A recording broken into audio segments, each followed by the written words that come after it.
The Festivus Festival is back. Longbox.FM and the Dirty Daddy Podcast are bringing back all the Festivus traditions to Frank's Place on December 3rd. Performing this year are comedians Andrew Boydston, Tony Lay, and Philip Medina, as well as special performances by Amoret, Cloudship, Cockamamie Jamie, and Sahab, plus a special reunion from one of Fresno's most loved artists, as well as a full carnival, plus food, prizes, and 2 one-night-only Festivus brews from Riley's Brewing. The Festivus Festival 2016 is brought to you by Refried Comedy, Rad Music, Comedy Hop, and New Rock 104.1. Tickets are on sale now at Longbox.FM.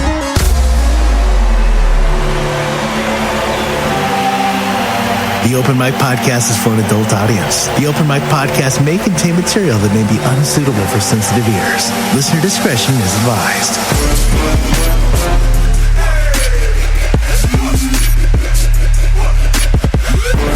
It's the Open Mic Podcast.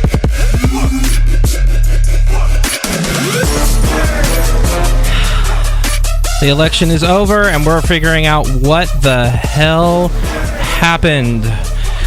Coming to you live from the Longbox Studios, this is the Open Mic Podcast, and we are doing Shepherd Avenue, of course, brought to you by Riley's Brewing. Cheers. Salud! There we go. Thank you very much.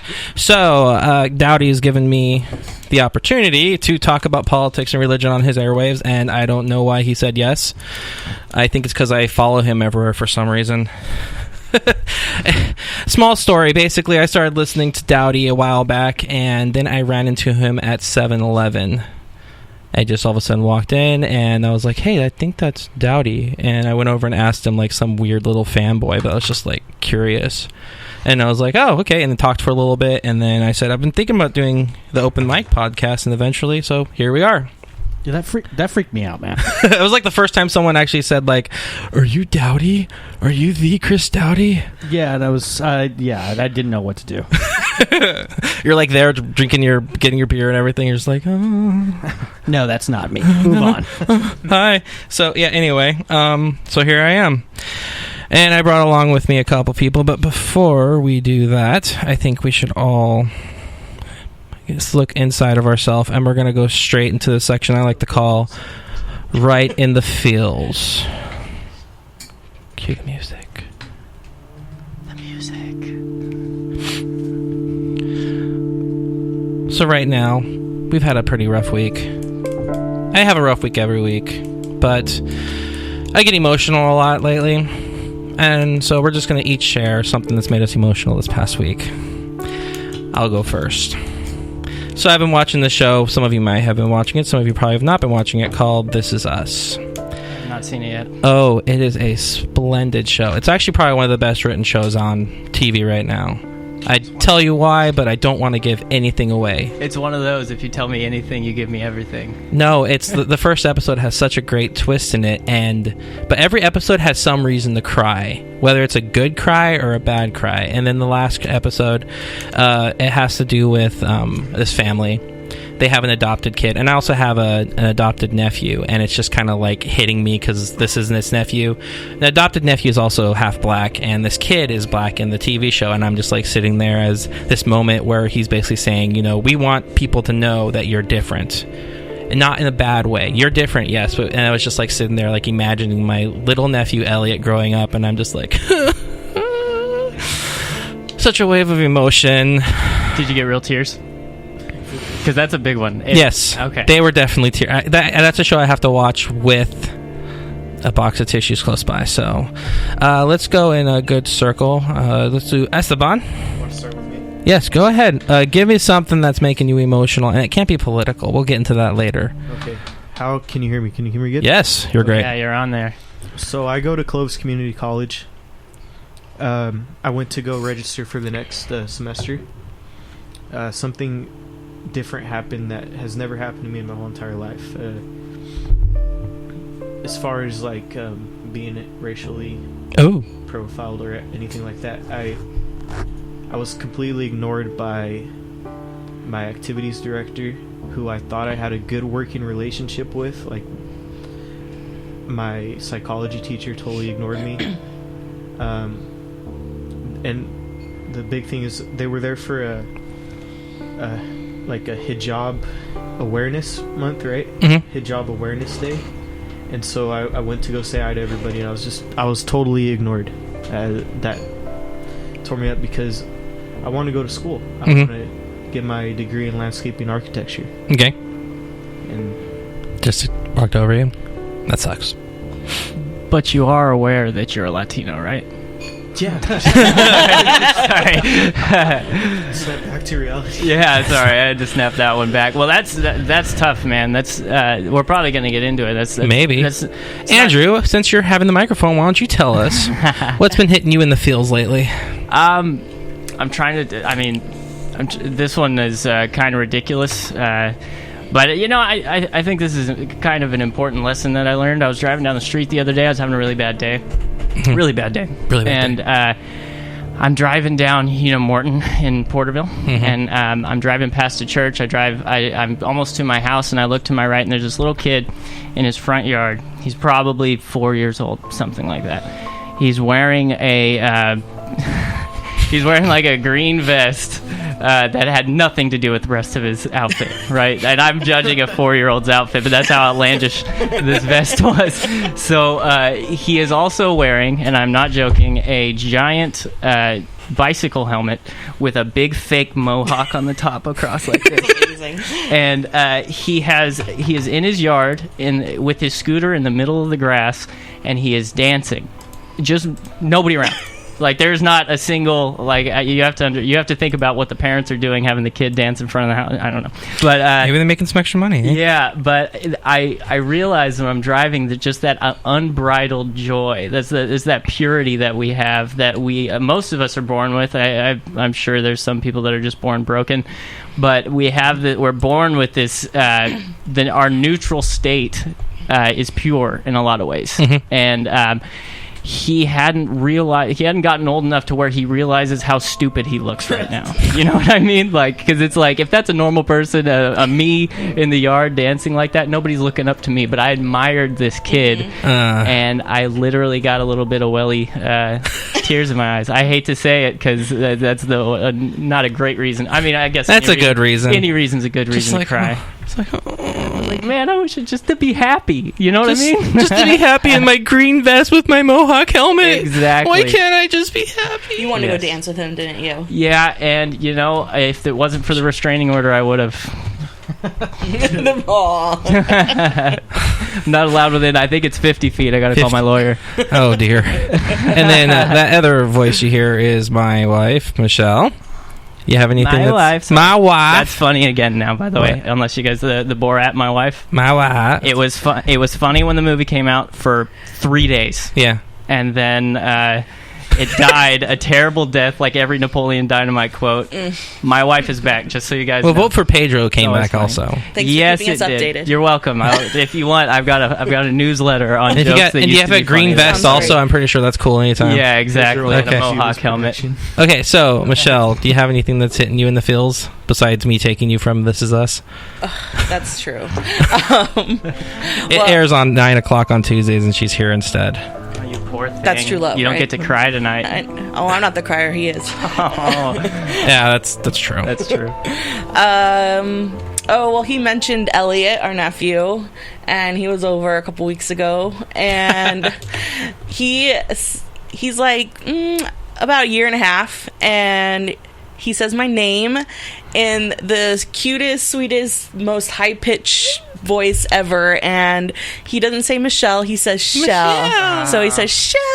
Hold on. Over and over and over again, and it's about the greatest sound ever. So this last week I've been watching a video of it. Hold on. Here's video for you, just so you know. It's me holding him on the piano. We've got audio prepared. I like it.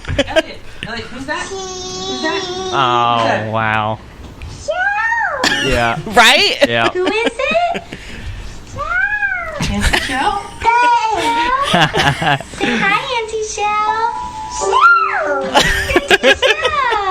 Kid, your heart's just. Can you record that kid saying my name and send it to me, please? Absolutely. We'll work on that. Thank you. That was wonderful. It'll probably just be Drew. Yep. Does the sound boy have anything hitting him in the emotion in the feels lately? It's kind of crappy. Well, you have your YouTube stuff that's just kind of... No, I got hit with something last night. Uh-oh. I love the music. I love that he turned the music up. That's great. My son, my little 6-year-old boy, he was distracted playing video games and he pooed himself. So that's rough in itself, and he handled it like a champ. The bad news was that Daddy pooed himself earlier in the day too, and so I'm back to 0 days since the last accident. So, do you have the flipper? I'm like a warehouse, man. I'm not getting that nacho party at 90 days. Gambling is bad with me. I always lose. Yeah. But we got to wash our clothes together. Aww, father-son bonding. Yeah. All right, Get so used to the sun. It's never gonna stop. yeah, eventually he'll get old enough to where he'll be changing your diaper. So, well, it's turnaround's fair play, right? Yeah, there you go. Okay, so these are all the people that we have here. We have Esteban, who I actually just met today. Good to meet you. Esteban. You gotta be sharp with it. Be sharp with There it. you are. You're the Latino. Let's go. I'm a very bad Mexican. I can't even roll my R's. It's bad. Really? No, my wife can do it better than she can, and her last name was French, so I don't know what's up with that. I practiced it hard because I am sick of ordering at Mexican places and not being able to say it. I want a burrito. Yeah. I want that. I just can't say it, and you laugh at me. So we got Esteban, and then over there we also have good old Andrew. He's that kid I knew growing up that all of a sudden turned into an adult. Yep. He's the godless millennial now who lives in his mom's basement, living off of her dime. Which is kind of, I feel actually, right now I just realized I feel really bad saying that because I went to your mom's funeral. Yes. Rest in peace. I still kind of cry every time I hear Let It Be. So. Yeah, well, thank you. I almost said thank you. I hear that all the time that we ruin the song for everybody. No way. Hey, no, it's a good song. She loved it. Yeah. And then we have my wife, who is the freaky, outspoken feminist who hates all men, which is why she married me, because I guess I'm not much of a guy anyway. I'm here representing estrogen tonight. Yes, basically. We had some other people, but they couldn't make it, so my wife went from being one of the girls that was going to outnumber the guys to the only girl. And then my name is Sam, of course. And I'm going to get into the reason of the title, because you're probably wondering Shepherd Avenue. Especially people that know me would be wondering why I picked Shepherd Avenue to be the name of my podcast. Because I live in Tower, and Shepherd Avenue, if you know anything about Fresno, is the exact opposite of Tower. Well, I also drive for Lyft. That's where the story kind of comes in, is that one time I'm driving down Shepherd Avenue, and I had this moment. You could say epiphany, you could say conviction by God, whatever, but I felt God was speaking to me, and he was speaking to me in the voice of Samuel L. Jackson from Pulp Fiction.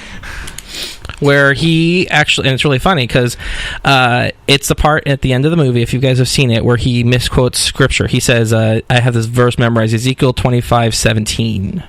And that's not the verse. That's what's really funny is if you look up Ezekiel 25:17, it's something completely different. How did Tarantino make that mistake? That's the point, though, is that he's misinterpreting scripture, but that's not the... Oh, okay. But the point, he says, the path of the righteous man is beset on all sides by the iniquities of the selfish and the tyranny of evil men.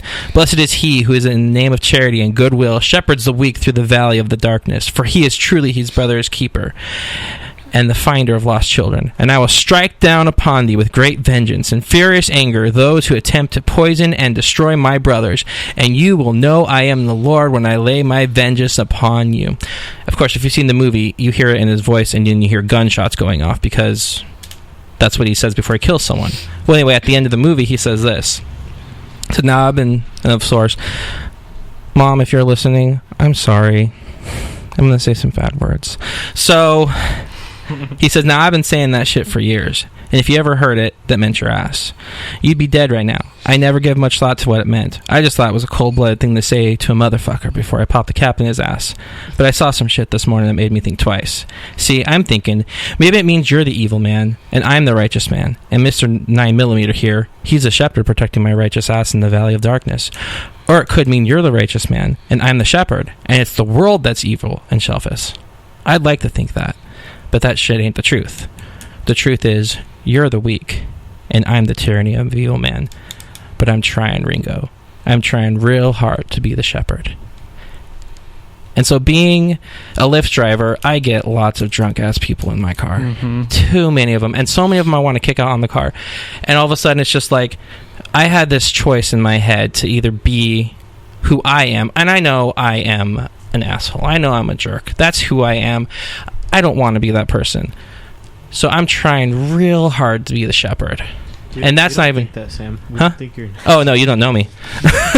You are an asshole, Sam. I know I haven't spoken to you in a while, but any man who admits to being an asshole is an asshole. Usually, yeah, they're trying to fix it. So, or person, let's make it general. Yeah, we make it general. We don't want to trigger anyone, okay? So that's where the name comes from. So, if that confused anyone, it's basically just I am trying to be the shepherd and not the tyranny of evil man. I fail. But yeah, at Shepherd Avenue, the podcast will basically be the intersection of religion and faith, because I'm going to talk openly about my faith. I hope other people do as well, whether it's a lack of or something completely different. Maybe you believe in a literal spaghetti monster in the sky. Mm-hmm. That's okay. I just want to sit here and talk because I think that talking to people, religion and politics, is that thing we're not supposed to. And I'm having fun doing it anyway. Unless it's in caps lock on social media with just saying at the end. Hashtag just saying. Oh, just saying. Oh, that is the just saying has never came after anything relevant. You're right. It's never been somebody giving a rational idea about anything. It's always just somebody on their soapbox with this big, like, I'm going to throw this out there and then argue anybody who has anything to say about it. It's, I just can't, just saying. Well, I'm just saying. He's just saying. All right, and with that, we're going to take our first quick break, and then we're going to come back, and I'm going to step on a soapbox for a bit. All right, this is Shepherd Avenue with Open Mic Podcast, and we'll be right back. That's not too bad. Take one. First verse, I guess. Oh, are we live? Yeah, that was a good run through, right? Killer dress for her. Are you going to... So, when you 64, do you smoke it or do you eat it? I smoke it. Eating it is metabolized a lot differently. Oh, it's true. You can't handle it. Yeah, I'm super. Well, I've been having some really bad, right. Open Mic Podcast. So I can't eat anything really. I mean, I can eat like meat, fruits, and vegetables. Cool. How was that?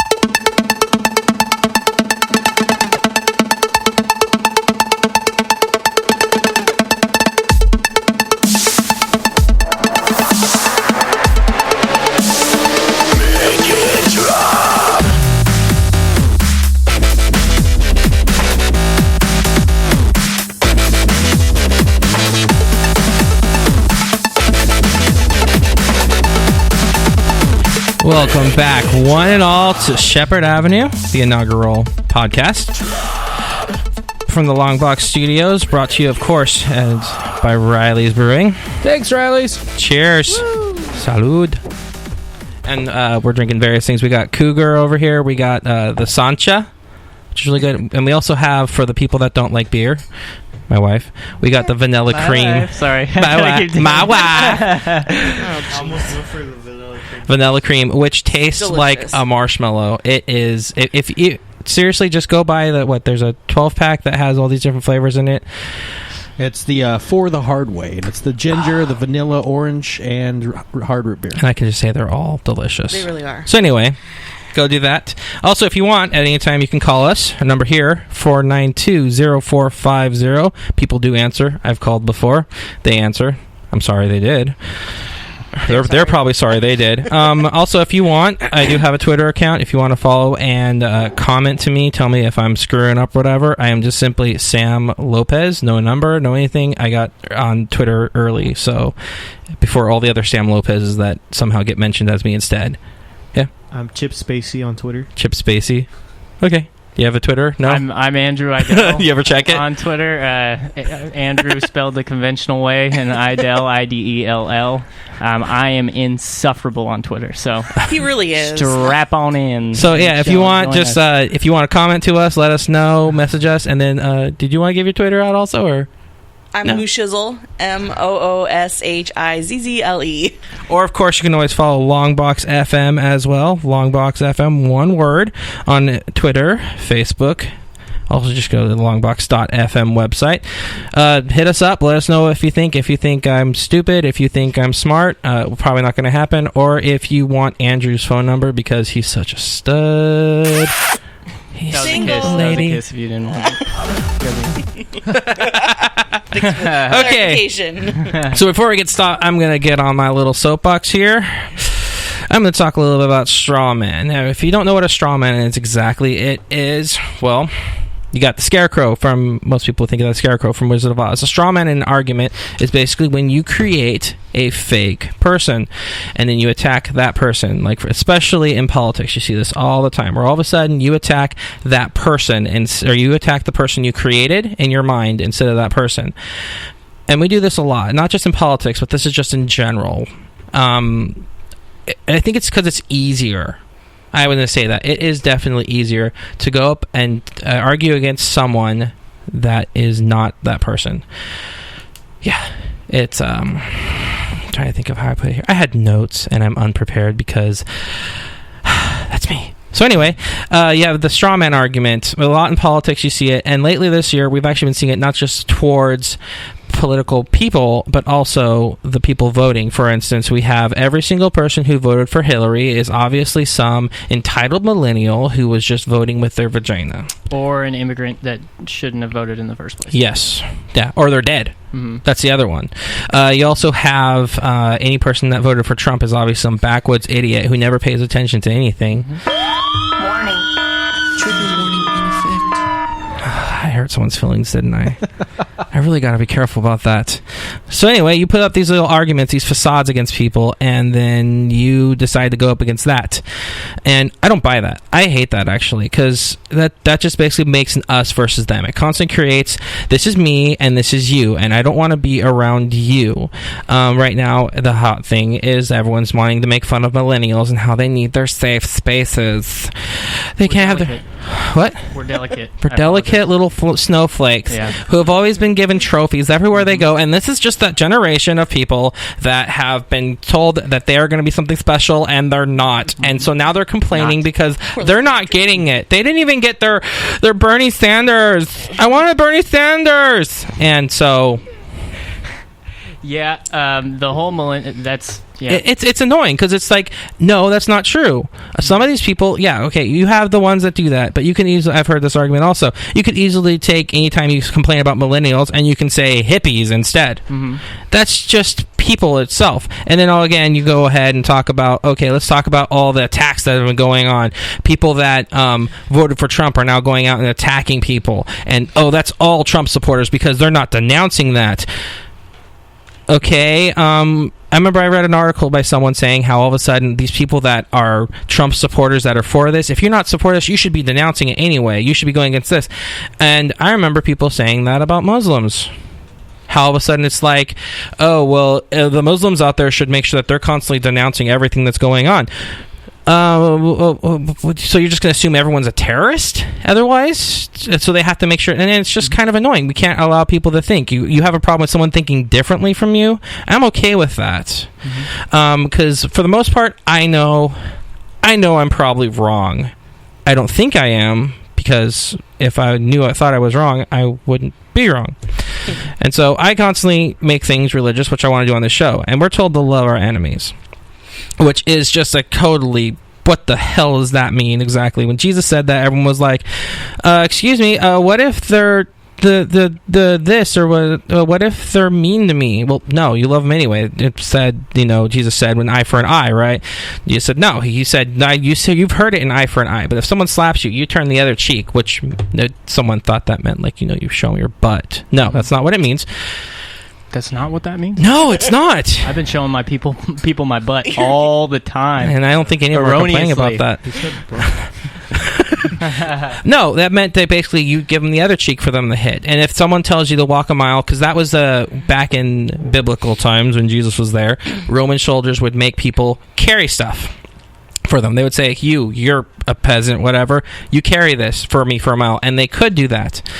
He said if they tell you to walk a mile, you walk 2 miles with them. You go the extra step. This is where I'm probably actually going to get a lot of people pissed at me that are friends of mine. I took this one time as an argument against or to abortion. Being a pro-life person that I am, all of a sudden I was flipped over because the eye for an eye actually in the Old Testament is talking specifically about unborn children.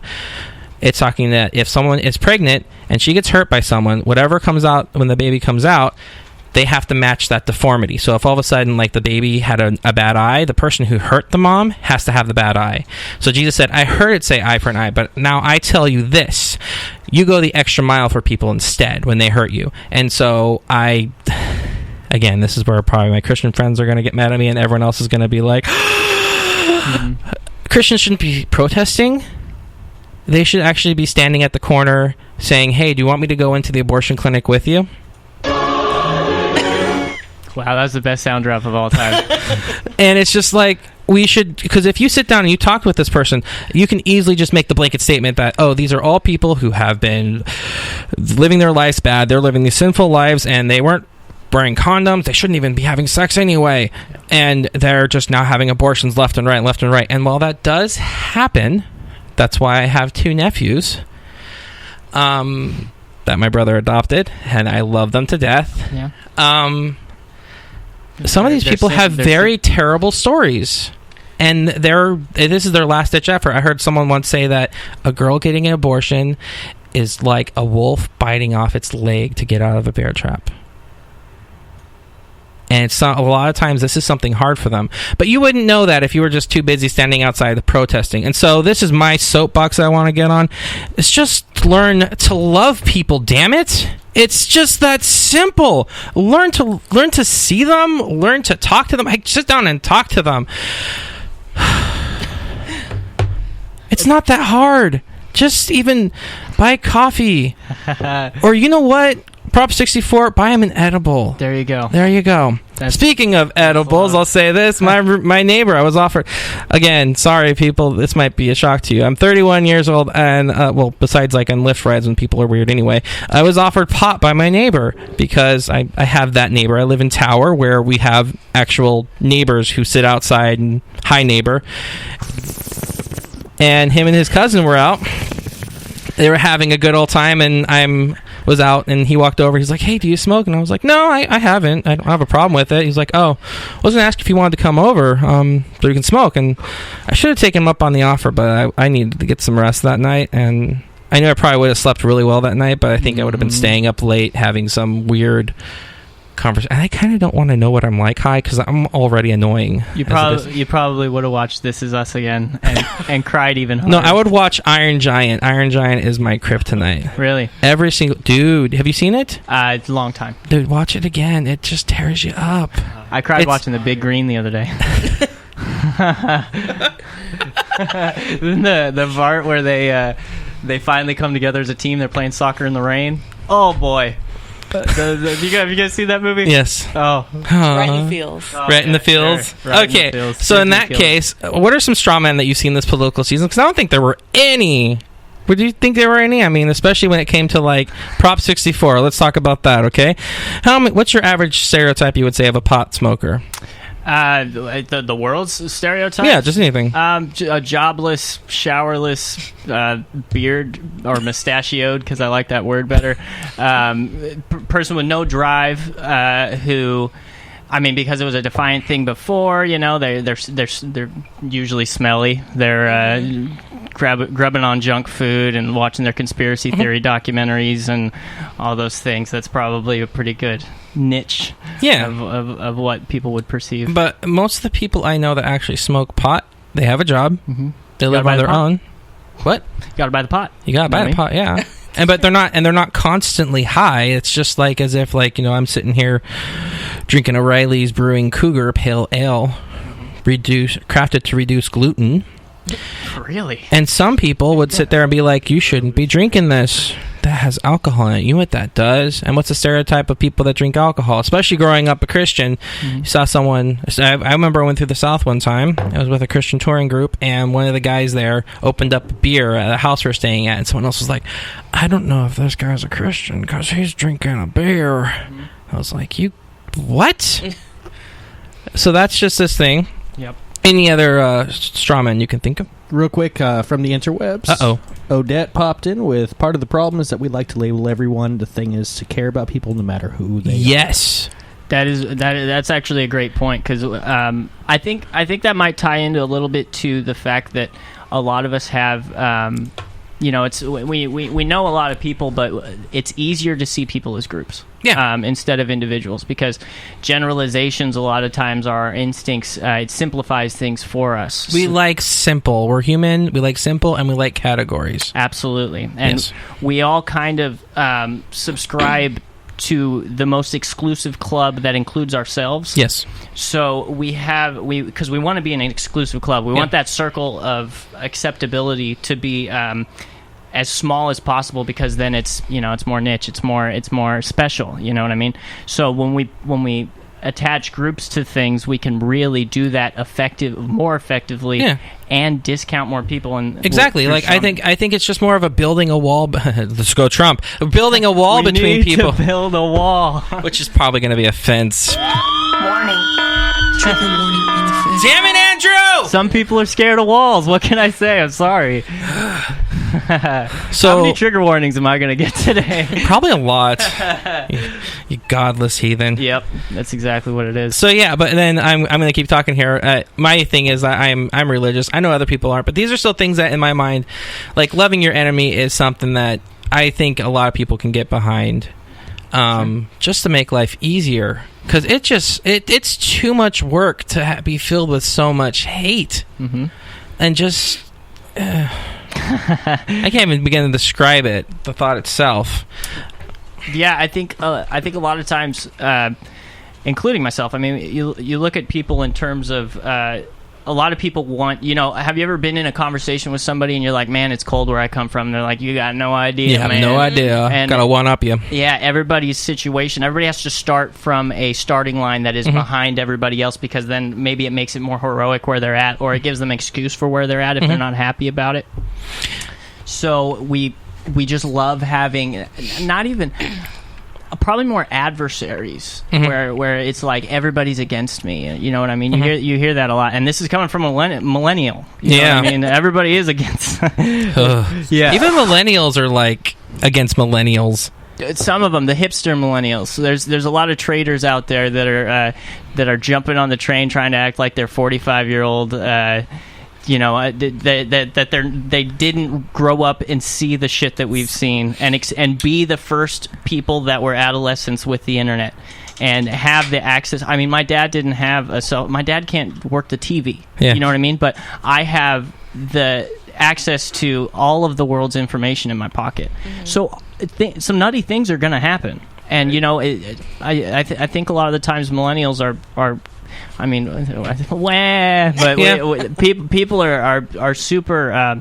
They're looking at us in a light where it's like, you have to understand what kind of world we've grown up in so far. I mean, Donald Trump's the president. Yeah, you know what I mean. Like that happened because we grew up in a different world. Yeah, it's a different time now. A lot of us, it's only our first time to vote, and a lot of us, it's only our first time to vote.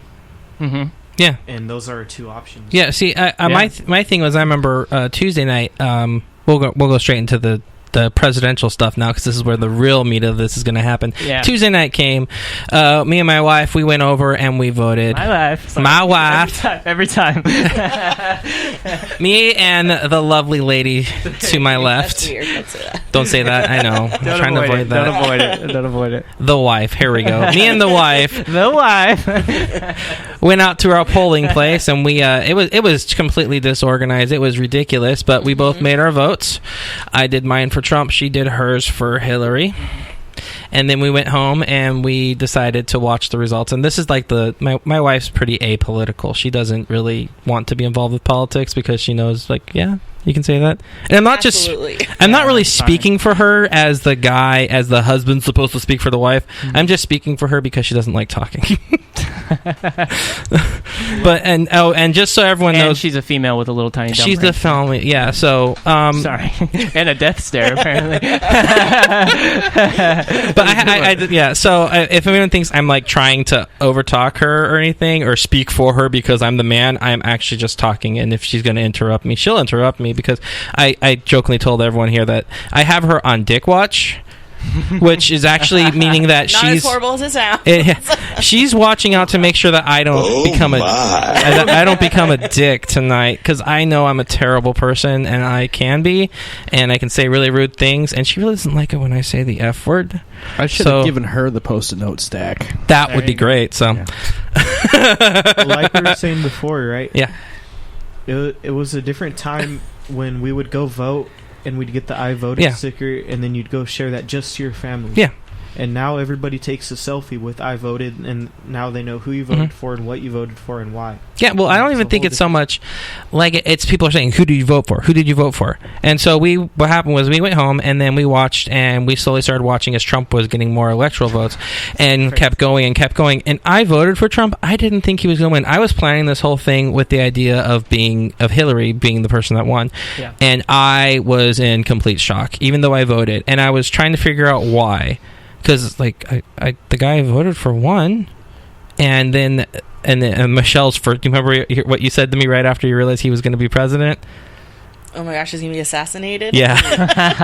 Right off the... Didn't we say that with Obama, too? Yeah, I know. So it was just kind of like it's something bad, because I don't think anyone's been elected that's been hated so much. But then I was remembering my first presidential election was Bush versus Kerry in 2004. That's an honest election, though. What? That was an honest... No, but here's the thing, though. Right afterwards, and it was close, 50% of the country voted for one guy, 50% of the vote forever. It was, for all sakes and purposes, it was a straight split down the middle, and George Bush barely won. Because of that, all of a sudden, there was this one, I don't even know if the website's still up, I don't remember what it was called, but it was this whole site where people took pictures of themselves holding up signs saying, I'm sorry, I voted for Kerry. I'm sorry, world. And all of a sudden, any person that voted for Bush was a complete idiot. I remember a professor showing me this, and he was just wanting to get everyone's like, okay, do you guys talk about how this makes you feel? Just talk about it. I don't know, right in the fields, whatever. This guy was weird anyway. But it was just like, I was like, this is great. This is my first election, and all of a sudden, I'm the wrong guy. And it wasn't just like, I voted differently from people. It was, I'm an idiot, and I voted for the bad guy. And that's what I woke up to. All of a sudden, I had people posting stuff on Facebook. One person said how there's going to be I can't remember what exactly the words she used, but basically there's going to be a reckoning for all the real Christians out there that voted for Trump. And then you will be cut off from the rest of Christianity, and the real Christians will be left over. And you got to be kidding me. Yeah. And then other people, and I have my reasons for why I voted. If you want to sit down and talk to me about it, I'll talk to you, but I'm not going to explain it to you if the only thing you're going to do is call me racist. Or if you're going to get into the whole, well, he grabs pussy or whatever, or he has a weird face. That's just, talk to me. Weird face was my biggest one. Yeah. He looked like an orange, but it's just, talk to me about it. But I woke up and I realized this is the world I'm going to live in. And ever since then, all of a sudden saying I voted for Trump can get, besides at the best thing that could happen possibly is that I'll be unfriended on Facebook. Worst thing that can happen, I can get my tires slashed, or I can get beat up. And people have been getting beat up. There was a guy in Chicago who didn't even say he was a Trump supporter. They just assumed it and beat him up because he was an offender bender. Yeah. And so, and then there's people also at the same time who are there are people out there who voted for Hillary, and then they're getting beat up because they're a minority or something. Some of them have been hoaxes and some of them are not. But either way, why is this the world that we live in? Why is it all of a sudden now that all of a sudden it's like, oh yeah, you have your vote, instead of it being like, oh, I lost, I won, or whatever, it turns into this like, oh, I gotta go kick some ass. This was actually my straw man example.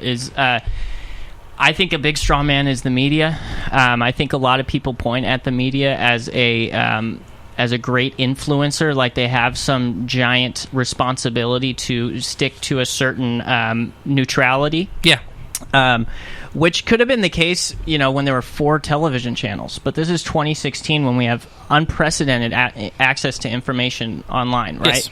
And so we get to this point where we have the media that is biased. We know that, and they colluded in the whole thing and all that. We have at least a smidgen of proof of stuff like that. Well, on Tuesday night, they kept saying, when they kept saying how Hillary needs this many votes, they kept saying we need this many votes. Oh, did they? That's that's Freudian. Yeah, I know. Yeah, so we have this situation where, especially, I mean, Donald Trump was doing it, and now Hillary supporters are doing it pretty hard, talking about the media's real responsibility in this.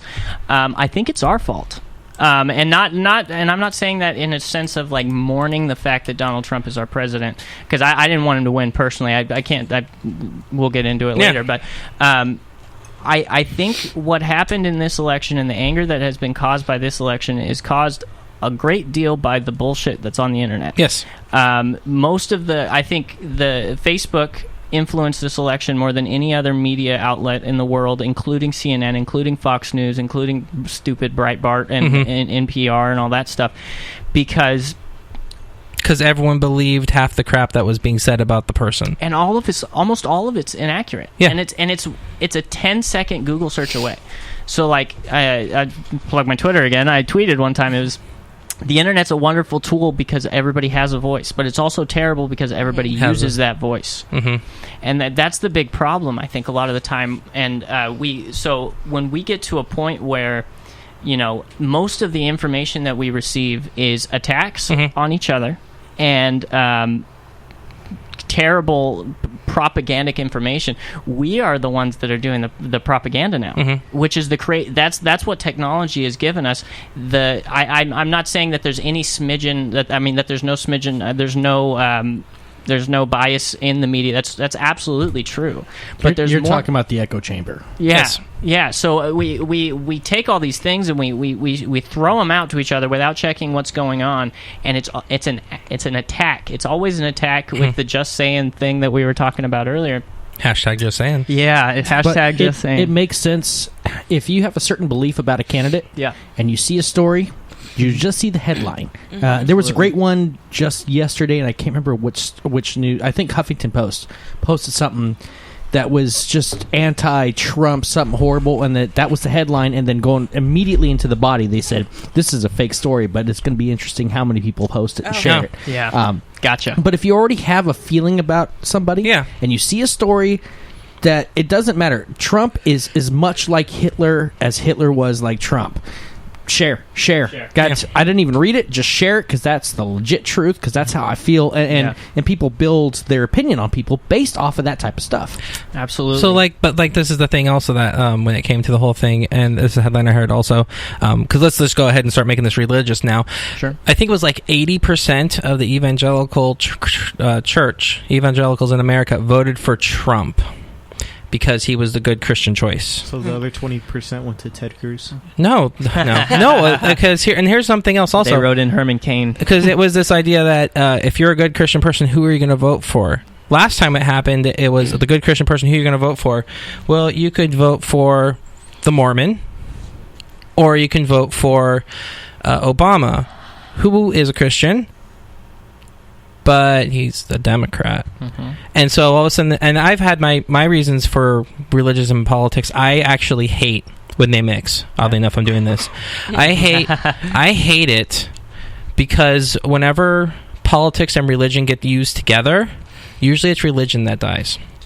Religion gets hurt. Politics uses religion more than religion uses politics. Oh, absolutely. Yeah. And it just, you can even go back to when Jesus was killed.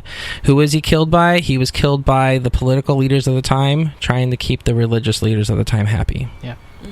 And this is where we're having issues with things. I voted for Trump because in my mind, I don't look at people for what I vote for anymore for their religious beliefs at all. I stopped doing that because, they could be a good Christian, but are they going to be a good leader? I'm not going to base it just on that. Yeah. My main thing is that I live in America. As long as this person will be able to keep the right to religion and for me to practice my religion how I want to, I'm okay with who they are. They could I'm perfectly okay. It would be weird for some people to have like a complete atheist humanist in the office, because if you look at stats about it, people don't want an atheist because, oh my gosh, he doesn't believe in God. But what if he doesn't care if you do, and he'll fight for your right to be able to believe in God? I don't care, but I just want that. So that's my thing for that. But all of a sudden, at the same time, these people that are saying the good Christian thing to do is to vote for Trump. Yeah. And I still kind of laugh at that, even though I voted for Trump. Where do you think God was in this past election? Or even religion? What's like a good... It was the seventh day. He was rested. There you go. He put his feet up and he had one of these Riley's Brewing. Is that a church in Kingsbury? Is that church in Kingsbury? Wow.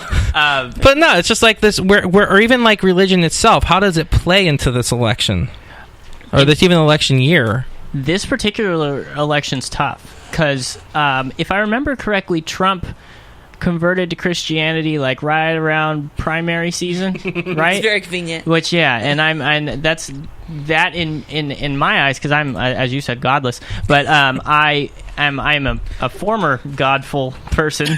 I'm making up words now. That could be your word. I don't have a God to answer to. I can make up any words I want to. So when I see things like that with people who I love being Christians and seeing what real Christianity is, when I see pandering to that degree, it really strikes me the wrong way. That was one of my big kind of shivery moments with Donald Trump, is when I heard about that, and I was like, okay, so I hope anybody who votes for him because he's a Christian candidate understands when he decided that he was a Christian candidate. And you know, I don't know. Hillary never really talks about her religion, or talked about her religion, and I don't really have a preference either way, just as long as there has to be some perspective in the conversation. So there's a lot of like Ted Cruz. I'm not a fan. I am not a fan. Me neither. Yes. Oh, okay. he's go on. I'll get into that later. But yes, with his little button nose and his anyway. He's a Bond villain. He looks like a Bond. But go on. Yes, and he's so cute. If that's what you want to call it. He's one of those guys that is so, you know, your rights are given to you by God. Not only any God, my God, the Christian God, fuck your God, no matter who. He didn't say that, and that's a little unfair of me to say that, but that's what I get from the guy. No. Paraphrasing. You're paraphrasing. Yeah, it would have been. I probably would have voted for him if he said that, even if I disagreed with it. But so when you look at Ted Cruz, and I understand governing with Christ in mind if you're a Christ-following person, and I actually expect it. Ben Carson a couple weeks ago said you have to put your Christian beliefs on pause to vote for Donald Trump. And he said that as an endorsement of Donald Trump to Christians, and that as not a Christian person, that offended me as well. It's because it's like, no, you don't. You can't. You can't. That's something that you can't pause as a Christian. Well, like even then, like you're saying, like I'm talking like here, I'm saying as a Christian I'm doing this. I don't just all of a sudden go up to people and start quoting scripture to them. That just makes people uncomfortable. Exactly. And so if I ever talk scripture, a lot of times I'm talking even like for me, what it means. Like when I'm telling people that we should love our enemies, I think that's something, the Bible says to do that, so I'm going to do that. No, it just makes life easier. Oh, yeah. And it could make the world a better place. And even then, we want to go as far as to say, like, we should love Al-Qaeda. No, I'm just saying, what if you just love the person that's just pissing you off? Your neighbor's, doing whatever, That's just, life's easier. And you don't have to love the guy, you don't have to walk up to him and give him a hug. No. You could offer him a joint. Yes. There you go. That's, relax a little. Yeah.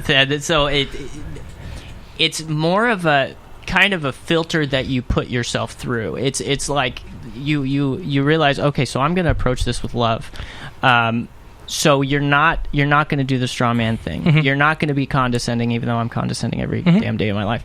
You're not going to paint them into a corner or do those things. That's loving somebody And that is not really what a lot of people see as Yeah. loving someone. Well, it's like it's a joke all the time how I hate it, and I've learned to hate it, is whenever Christians say hate the sin, love the sinner. Yeah. And it's just like, I don't like what you're doing, but I love you. And it's like, well, if you don't like what I'm doing, but you love me, can you stop pointing out that what you don't like about me? It's like going up to someone no matter what and saying, I hate your shoes. Constantly over and over again. It's just like, okay, you know what? You don't like my shoes? Stop telling me. I get it. You don't like it. You don't have to tell me multiple times. Yeah. And it's just...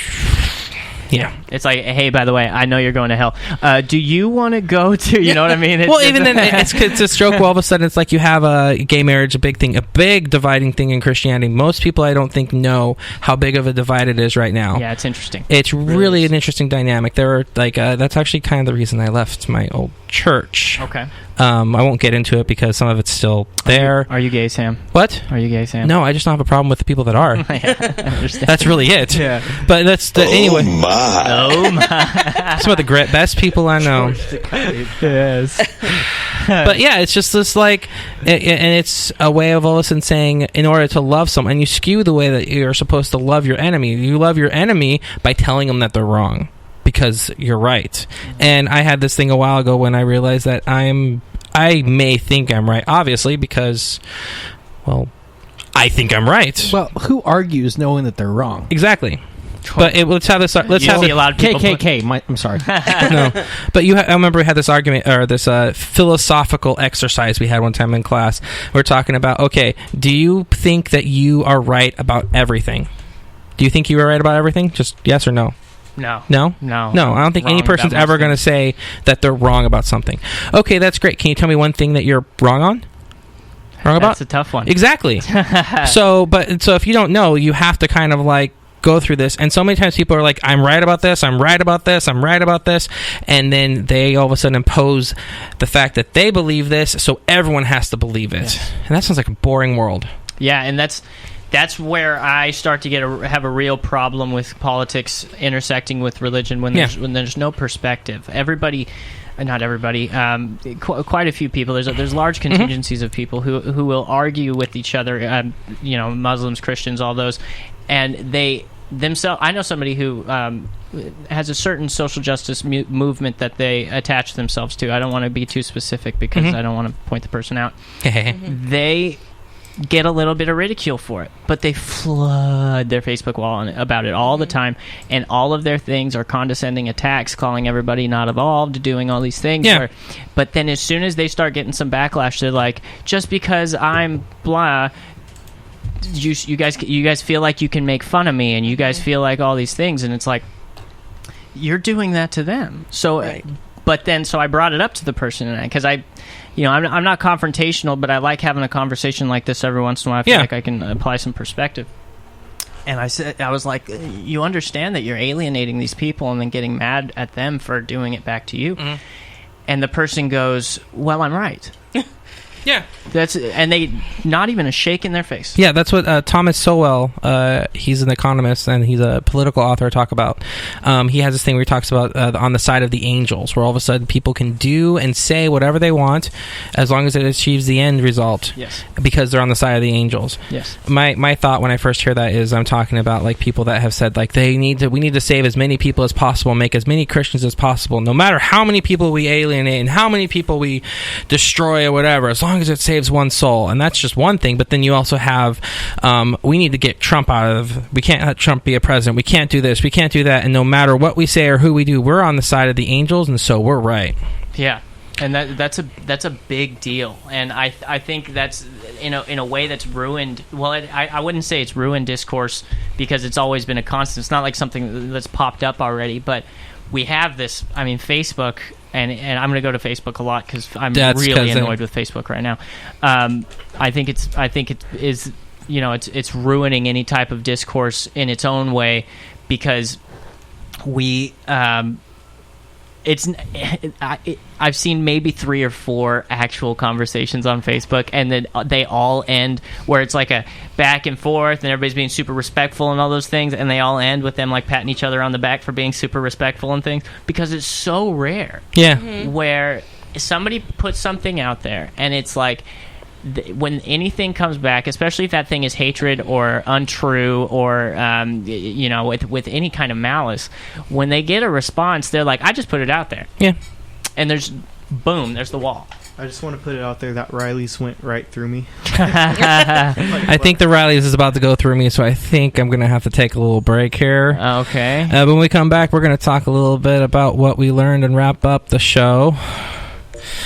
And maybe cry a little bit more. We'll see. Everybody hurts.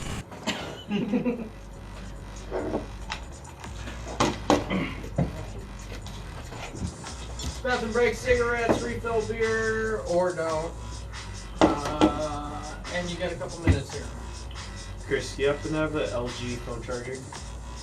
No. I'm an Apple house here, and it's sad right now. So what can you drink? Or Water. Water? I can have meat, fruit, and vegetables. You're listening to the Open Can't Mic have any Podcast grains, I on can't have any. Longbox.FM. So basically you're on a diet that hipsters are on. But it's to save my life. Yeah. Well, your life? Some Not of them exactly. believe it's to save their life. I have a specific condition. I've always been sick, but I have a specific condition right now. He was a Make-A-Wish kid. Yeah. I have a specific condition right now that involves.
I have no clue what any of that is saying, and the really weird part is I'm in that band.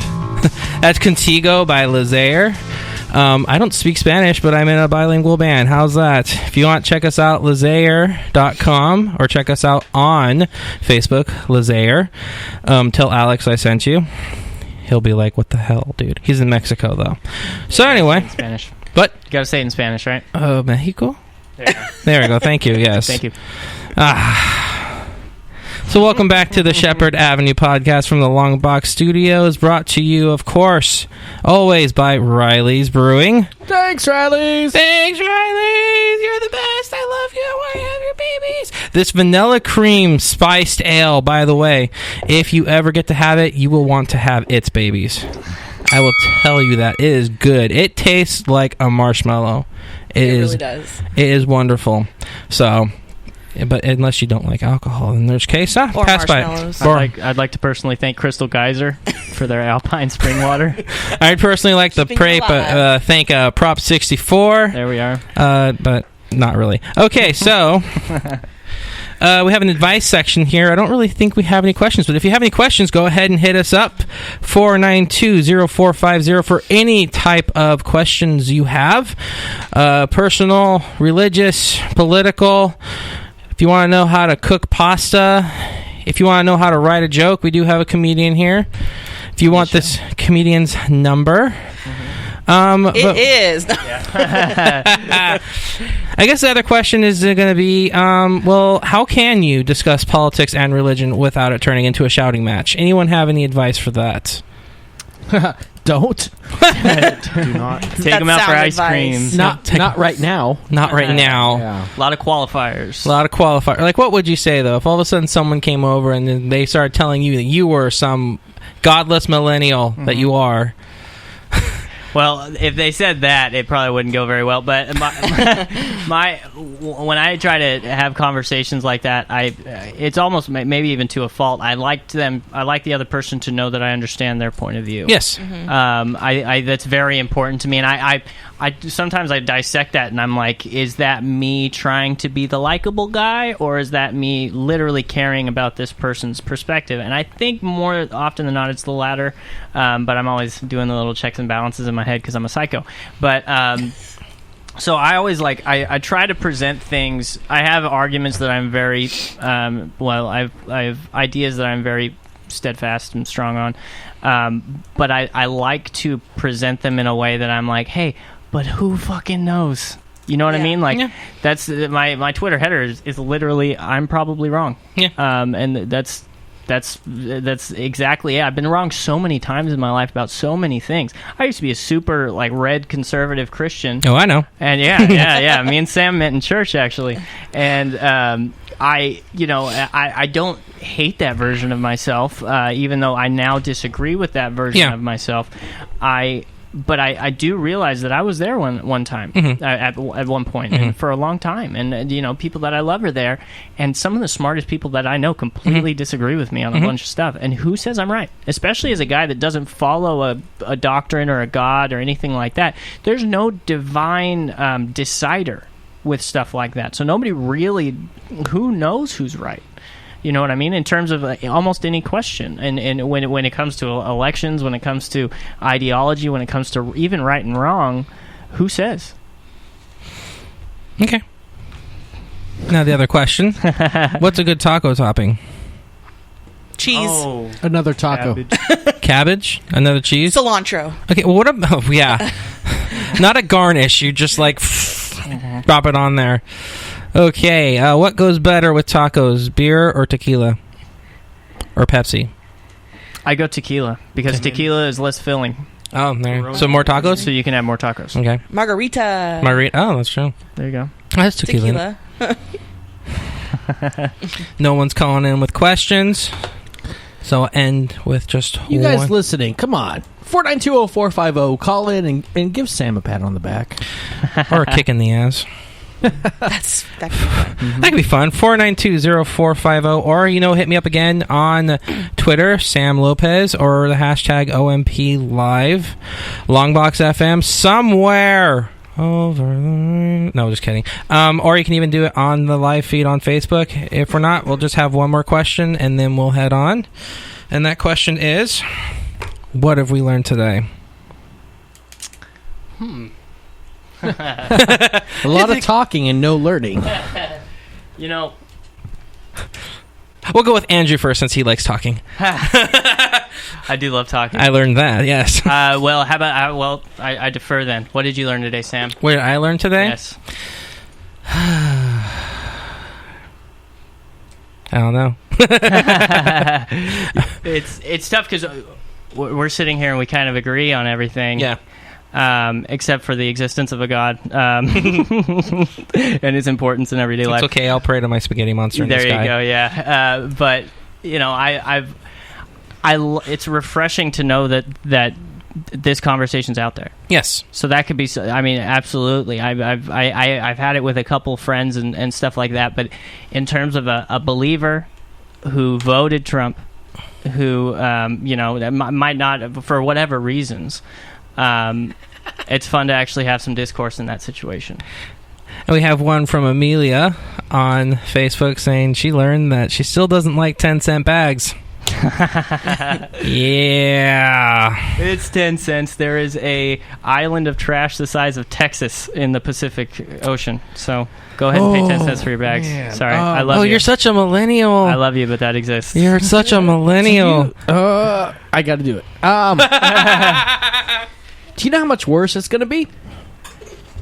What, now that this happened? Well, now that we've got these bags, which, by the way, because they're more plastic. Both were passed, that means the money actually goes to the government. Oh. The trash bags themselves weren't that horrible because some people did recycle. They are useful to be recycled. Absolutely. God, I have a whole bunch I'm going to store and save for like 40 years and sell them on eBay. Hasn't that happened before? to where they charged for bags, and you can have your own repurposable bag to take your groceries or shopping items. But here's the problem with this: these new fancy bags that you can get with everyone. When you package some meat at the store, some raw ground beef, people don't put their bags in the washing machine. Which, by the way, if everybody started washing their bags, pick up the water here in California, especially here in Fresno. That's some good water there. It's the unintended consequences of this thing. Now, it's great for the people in the Bay Area who are living life high and mighty, doing what they're doing, because they're usually, like, their pollution lands on us. Comes straight to us. Like, they can do whatever they want. They're having a good time. The bags themselves, though, the new biodegradable, great, healthy, let's all save the planet, hallelujah, all that shit, is actually going to start causing problems. You're going to start to see people get sick because contamination. Yeah, actually, that's something I heard, that in San Francisco, a lot of the diseases went up because people were reusing bags that had meat in it, and they got E. coli. Yeah, I'm gonna go shop and buy my ground beef, and then I'm gonna take that same bag to Target and buy a shirt. Yeah, but my thing for that, though, that I went back with it, is kind of like how people didn't want marijuana to become legal because it's going to cause all these problems that we're going to have. But I don't think just because we're going to have the problems is a reason to say no, it's not going to be widespread. But at the same time, yeah, it's just kind of like unintended consequence of, because I think I said last time we were talking, is that I like having the plastic bags because I use them as vomit bags in my car for drunk people. Oh, jeez. I forgot you drive Lyft. I was like, how often do you puke in your car, man? All the time. All the money spent on that election, the advertising on it, the time taken by the government to put together this bill and push it, vote on it, all that. We could have put that money into advertising campaign to recycle your bags. Yeah. You put them in the blue can, or maybe you bring your bags to the store. And when you go to Save Mart, you drop them in. Maybe the weight, you get X amount off, which then they get subsidized, and people are still paying. But either way, we're being smarter. This whole thing, we feel like we're doing something better for the world, and it's not. It's well, just in that more case, cost. how would you say that we could make the world better? What are some steps that you can do right now? Because I will say this: Costco, I love you. I work with the Costco. Like I hold the door open for someone. I think that's a hashtag you have here at Longbox, is make Fresno better. Hashtag make Fresno make better. Fresno better. Even just make the world better. How do you do that? I hear old people complaining about how these young people never hold the door open for anyone, but I always have them slamming the door in my face whenever I'm walking anywhere. Yeah, I learned that when I cross the street at work, I always pay attention to who it is that is stopping or just breezing by. Old white men, they do not stop. Yeah. They don't even think about stopping. But But here's the thing that I had, is that I'll open the door for someone, and I have to learn to not expect something from them. Yeah, absolutely. So if I'm going to make the world a better place, I should not be expecting anyone coming back to me for anything good I've done. That goes against the whole idea. Now, I think Friends did an episode on this. A selfless act is impossible. Yep. Yeah, Phoebe. Getting stung by the bee. Yeah. Selfless act is impossible, but you're supposed to do it. You're supposed to try. The whole point I had, because again, it wasn't broad strokes. Fresno's not going to become Pleasanton. Yeah. But it's amazing what happens when you smile at somebody. Like there's this girl that lives a couple doors down from me. As I walk my son to school, I always see her every day. She always looks sad, and every day, I'm sure she's probably thinking I'm a pedophile by now. But every day, I smile at her and I say good morning. And I'm looking at her. She's walking to school, and she just looks like she's sad. She fits a lot of the profiles as far as maybe being bullied and all that. Yeah. And little bits at a time. It's like just chip away at people by smiling, eye contact, hold the door open, simple shit like that actually has an effect. Well, see, that's where I'd say, and this is where I'm going to get religious again, that's when a little bit of God comes out in people. And part of my Christian philosophy... Oh, how dare you. I know. Gross. I know, sorry. It's like this idea that in my Christian theology we're said that we're made in the image of God. And most people say, like, well, that doesn't mean that God has hands, feet, whatever. I say that as God is good, God is love. Whenever that comes out, you can see a little bit of God in people.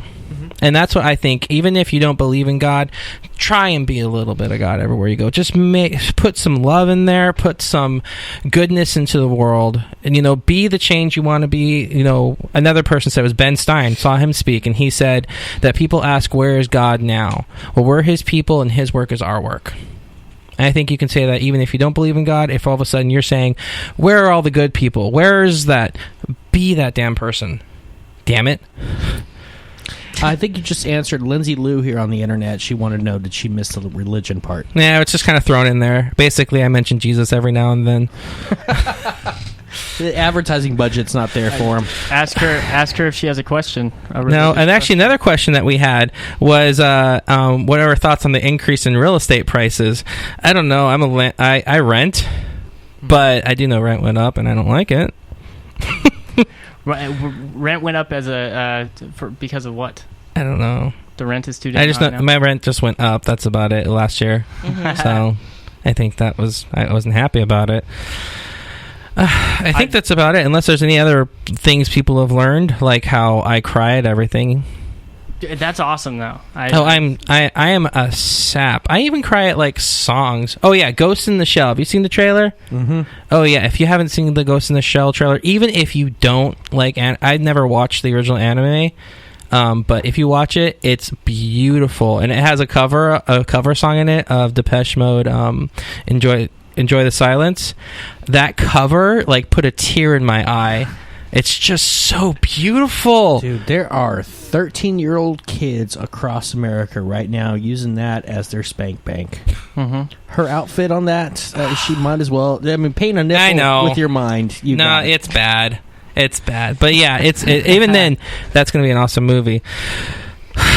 So anyway. It's like a modern Matrix, actually. Yeah. Although it might actually go somewhere. Some of the effects and the way it worked. You guys went to my bathroom already, so you know I'm a fan. Uh-huh. Of the Matrix.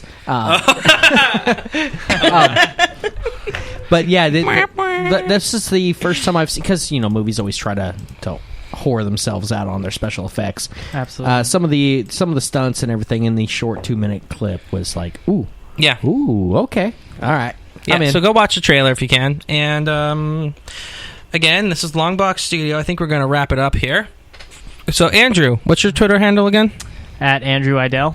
And you did stand-up for a while, correct? Yes, I did. And are you going to be doing any stand-up soon? Yeah, shortly. I was having some health issues for a while, but I just got back into writing, and I should be actually in Fresno sometime soon. Yeah, so you got to get going, and you got to go see this guy, because he's good. He has some good wit, and he has a very bad mouth as well. No, he's talking about the smell, not the... I wouldn't know that, actually. That's kind of gross, dude. I didn't mention the taste. Okay, and then Esteban. You said you play music, right? What kind of music is it now? I'll be playing tomorrow night at the Skyline in Clovis. Ooh. So check him out, Skyline. What kind of music do you play again? Country. Yeah. There you go. And metal. And at the same time. Metal. No. And he supports Hillary and Trump. Oh.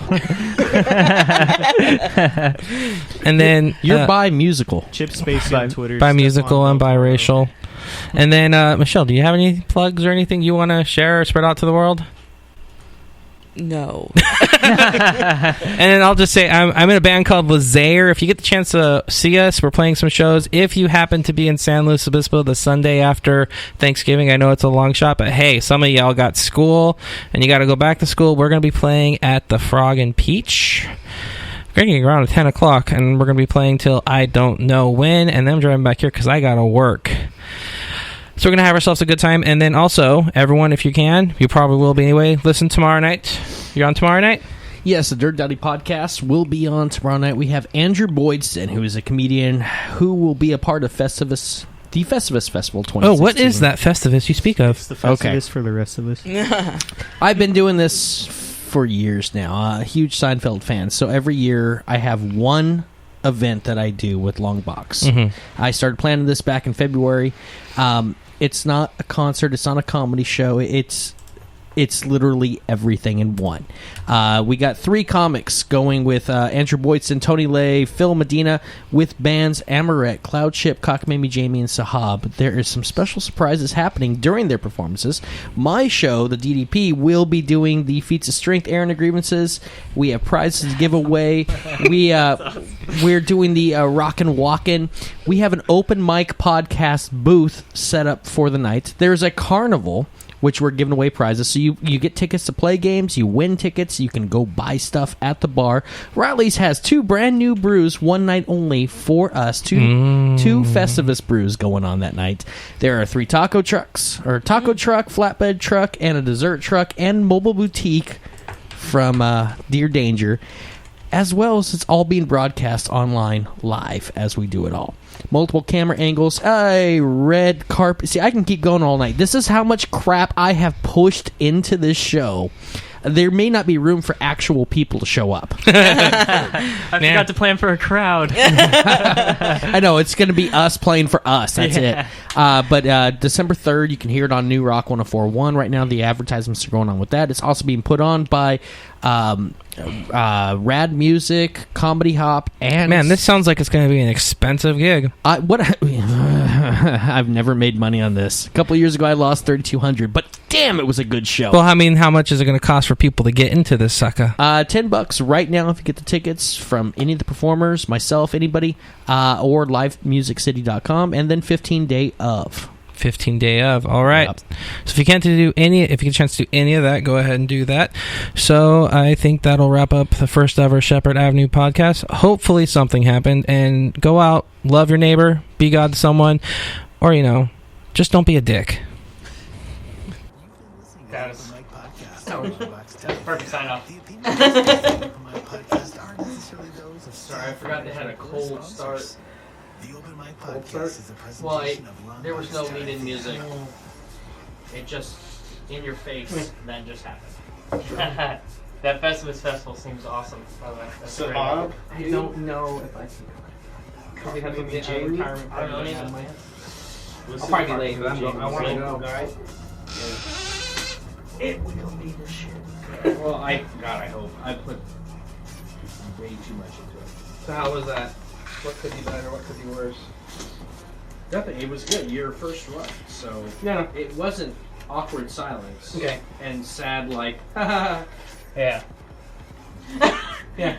What You had something to say, right, Andrew? Right? yeah. Well, Andrew's that guy. I was like, I want Andrew because he's godless. Oh, you're not gonna take a picture? Yeah, that could have easily been a 4-hour conversation, and we could have gotten everything. Gotta take a picture. It's hard to balance the keep it entertaining. Yeah. That's why You came in with an idea. Yeah, I could see by the way you wrote your thing, like the Nickelback. I think you were expecting something to happen. I had people that bailed on me, so that I was hoping for more opinions from. See, there's always an expectation going in, like what you think it's going to be, but then you have actual human reaction and stage fright or something. Details. Scoot on him. So there's always... Police brutality. And one more. Okay. Cool. I'm racism. Yeah, you are. You're white. You're always racist. That's true. Only white people. But no, it's. I was wanting more like. I was like, Nana would be great because she's. You can push buttons with her, kind of. That's the thing. I'm not very.